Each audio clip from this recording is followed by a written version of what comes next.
Okay, so I'm going to do a comparison between a replica Rolex Sea Dweller and a genuine Rolex Sea Dweller, and just to kind of illustrate how close the replicas are getting to the genuine watches. One of the main differences here on this one is the way that the date dial on the replica sits a little bit higher. As you're looking at these watches, the left hand side watch is replica and the genuine is on the right.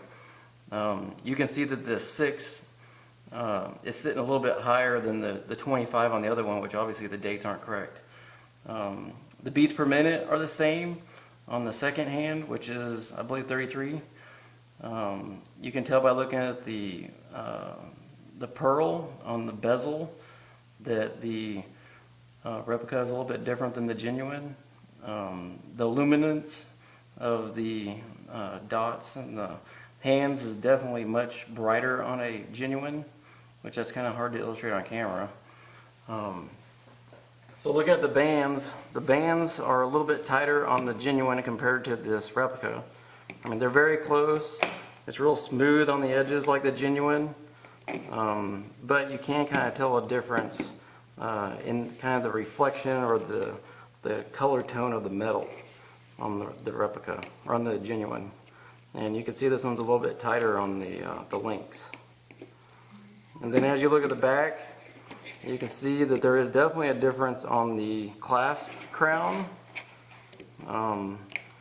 The replica has a little bit more pronounced stamping in it, as opposed to this one's more of a satin and a smoother stamp. And then as you open the clasp, the stamping on the inside here is also quite different. They both look good. If you didn't have them side by side, it'd be very, very hard to tell a difference. But there is a small difference. This looks more polished and more rounded, and the edges on the logo here is a little bit sharper on the replica. So the crystal on the replicas are about the exact same height as the genuine. The crown, as you can see, is very, very close.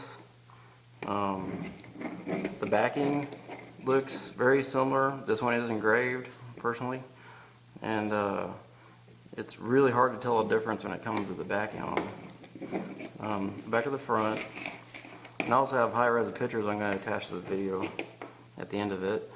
So looking at the actual dial there, you can see that the logo on the Rolex is slightly different. Same with the crown. Pretty much everything about the dial is a little bit different. It's like the font's a little bit different, but it still is very, very close. So, and then the clicking on the gen and the rep are very similar. You can kind of hear differences in sound. It's a little bit tighter, a little bit more precise on the gen. This one's got a little bit more play in it, but it's not loose or sloppy or anything like that. So that's pretty much the difference between the two. I just kind of want to show how close they're getting. I mean, even the little purge valve on the side is very, very close, very similar. So they're getting very good at getting the details to match to where it's harder to tell the difference between a genuine and a replica. So just kind of want to show the differences and make everybody aware that they're getting very, very close on duplicating the genuines. So that's it. Thank you for watching.